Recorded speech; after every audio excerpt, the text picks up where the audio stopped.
Gibato si Pablo didto sa Listra. Gawa Kapitulo 14 versikulo 8 hanggang 20. Sa Listra may usa ka tawong bakul sukad pa sa iyang pagkabata. Samtang naglingkod siya naminaw siya sa mga gisulti ni Pablo. Gitutukan siya ni Pablo ug nakita niya nga may pagtuo ang bakul nga ang Ginoo makaayo kanya. Busa sa kusog nga tingog miingon si Pablo kanya, tindog ug tulid. Mitindog ang tawo ug milakaw-lakaw. Pagkakita sa mga tawo sa gihimo ni Pablo, misinggit sila sa ilang kaugalingong pinulungan, ang mga Diyos na nga naog din hikanato sa dagway sa tawo.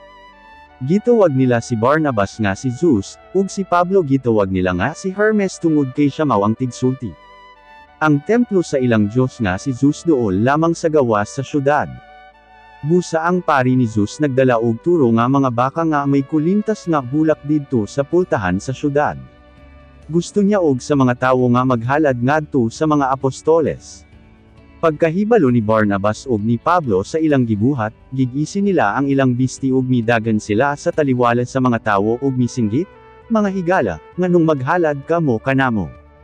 Kami mga tawo lamang nga sama kaninyo. Giwali namo kaninyo ang maayong balita aron biyaan na ninyo kining mga butang nga walay pulos ug muduol sa Dios nga buhi.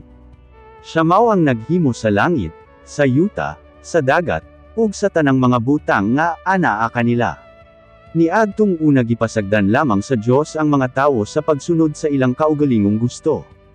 Apan sa tanang panahon gipaila sa Dios ang iyang kaugalingon ngadto sa mga tawo pinaagi sa iyang mga gihimo nga maayo.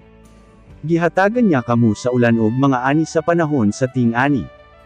Abundang pagkaon iyang gihatag kaninyo aron malipay kamo. Apan bisan mao kini ang gisulti sa mga apostoles, naglisod gayud sila sa pagpugong sa mga tawo nga magpatay og mga baka aron ihalad kanila. May miabot nga mga Hudyo gikan sa Antioquia nga sakop sa Pisidia ug ang uban gikan sa Iconium. Gidani nila ang mga tawo nga mudapig kanila. Gitabangan nila sa pagbato si Pablo ug giguyod pagawas sa lungsod, tungod kay sa ilang hunahuna patay na siya. Apan samtang gilibutan siya sa mga tumutuo, mibangon siya ug mibalik didto sa lungsod. Pagkaugma miadto silang duha ni Barnabas sa Derbe.